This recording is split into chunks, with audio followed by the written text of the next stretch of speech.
Welcome to Pachmarhi, Satpura की रानी। और ये हुआ हमारा सफ़र शुरू। काफ़ी हरियाली देखते हुए आज मैं यही सोच रहा था कि लोग इतनी भागा दौड़ी में कैसे जी लेते हैं।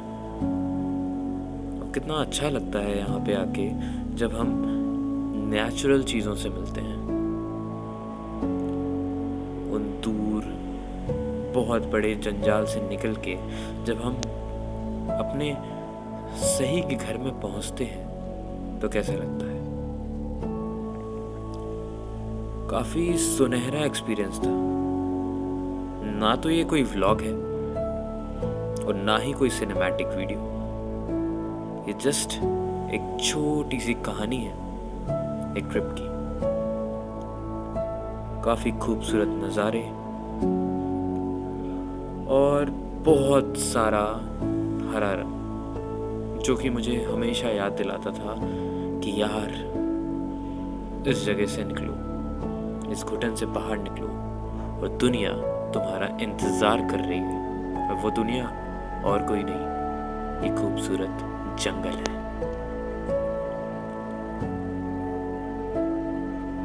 इतना हरा भरा नज़ारा और हमारे सिर्फ कदम चल रहे थे और आंखें सिर्फ और सिर्फ इन हरे भरे नज़ारों को देख रही थी।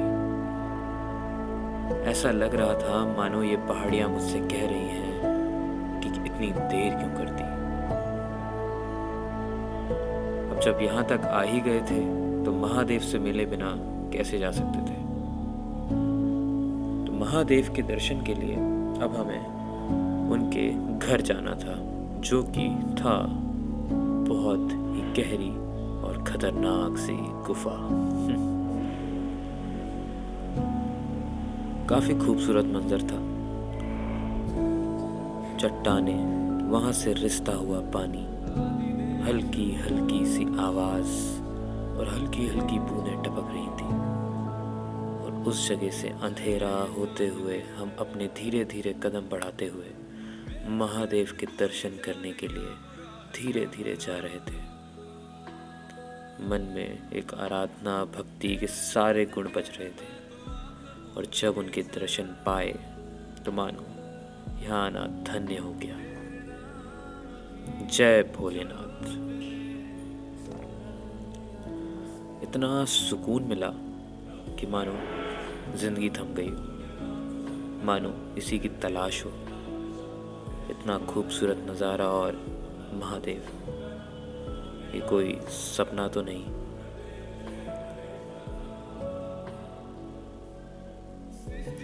इस गलियारे से जब हम निकले तो नंदी महाराज हमारा वेट कर रहे थे।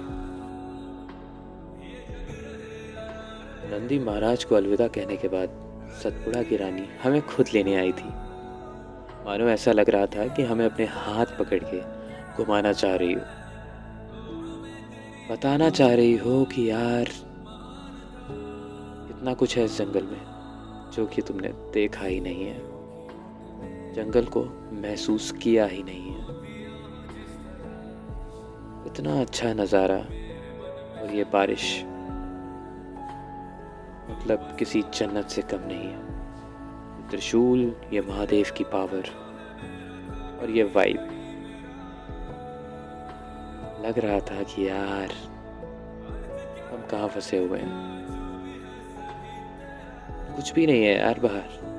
जब आप किसी गुफा के अंदर अपने भगवान से मिलते हो ना, जब आपको असली चीज़ों का पता होता है कि यार दुनिया तो बस यही है।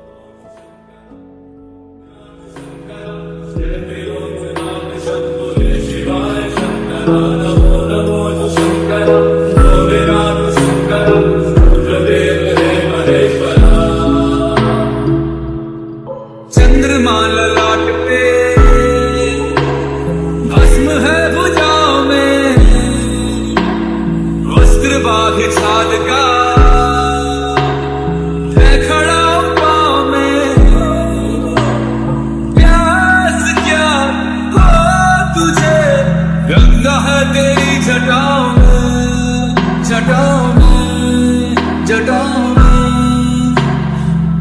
दूसरों के वास्ते तू सदैव ही जिया, मांगा कुछ कभी नहीं, तूने सिर्फ है दिया। समुद्र मंथन का था समय जो आ पड़ा, हम दोनों लोक में विषामृत पे था छिड़ा। अमृत सभी मैं बांट के, प्याला विष का तूने खुद पिया।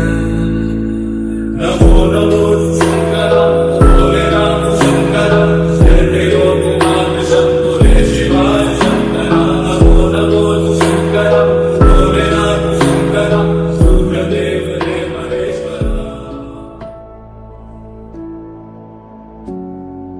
इस हसीन सफर के बाद अब हम मिलने वाले थे असली जंगल से। वो जंगल जो हमारे भटकते हुए कदम हमें ले जा रहे थे। अब हमने वो रास्ता चुना जहां से कोई नहीं जाता। एडवेंचर, थ्रिलर,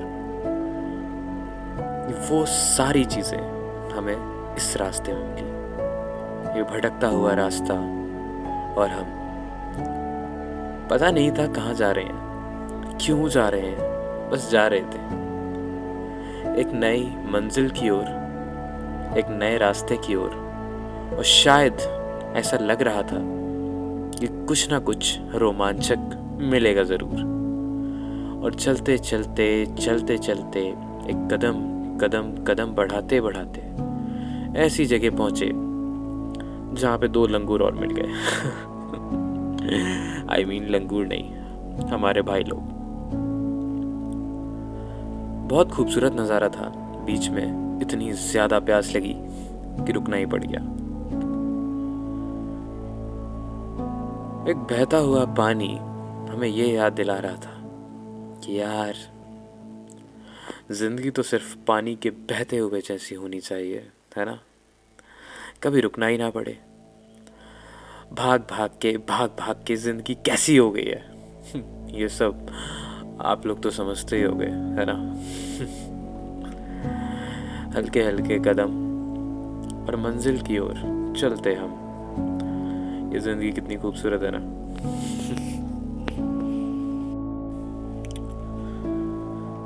इतना भटकने के बाद कुछ देर में आके पता चला कि हम नहीं, बहुत लोग हमारे साथ भटक रहे हैं। और फिर हल्की हल्की एक झरने की आवाज। इतना अच्छा लग रहा था उसे देख के कि मानो कि दूध की धार इन पहाड़ों पे बह रही हो और हरे हरे पत्ते उनका स्वागत कर रहे हो। इतना खूबसूरत नज़ारा, इतना दिलकश नज़ारा तो देखते ही बनता है ना। इन सन्नाटों में जब ये झरना बहता है ना, तो खूबसूरत, बहुत ही खूबसूरत सी आवाज़ आती है। और इस खूबसूरत आवाज़ से मैं आपको गारंटी देता हूँ कि प्यार हो जाएगा, जैसे मुझे हुआ। ये बहता हुआ झरने का पानी कितना कुछ सिखा गया। किसी के लिए रहने का घर तो किसी की प्यास बुझाने का साधन बना गया।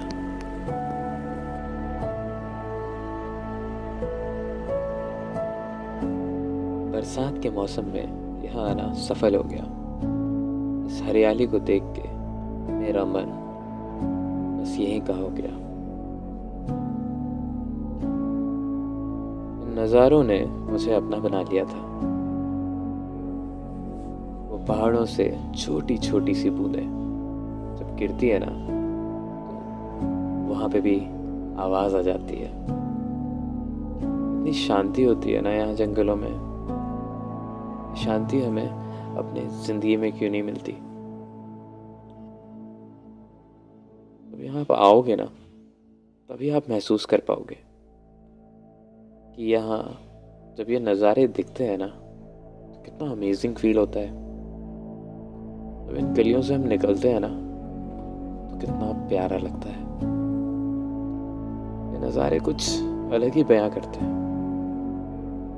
इनकी खूबसूरती अमर है।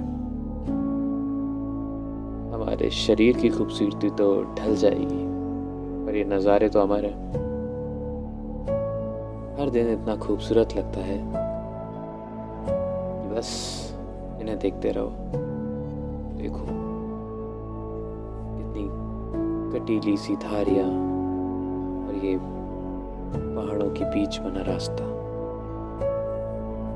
मानो कह रहा है कि बस मुझे घूरते रहो, मेरी तारीफ करते रहो, क्योंकि मैं तो बस इसीलिए बना हूँ, है ना? बस इसीलिए।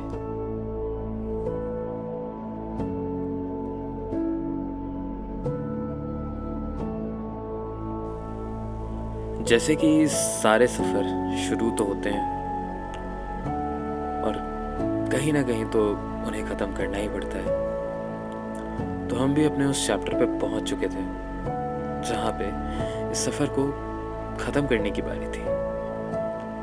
इतना आसान नहीं था इसे ख़त्म करना, पर फिर भी ख़त्म तो करना ही था।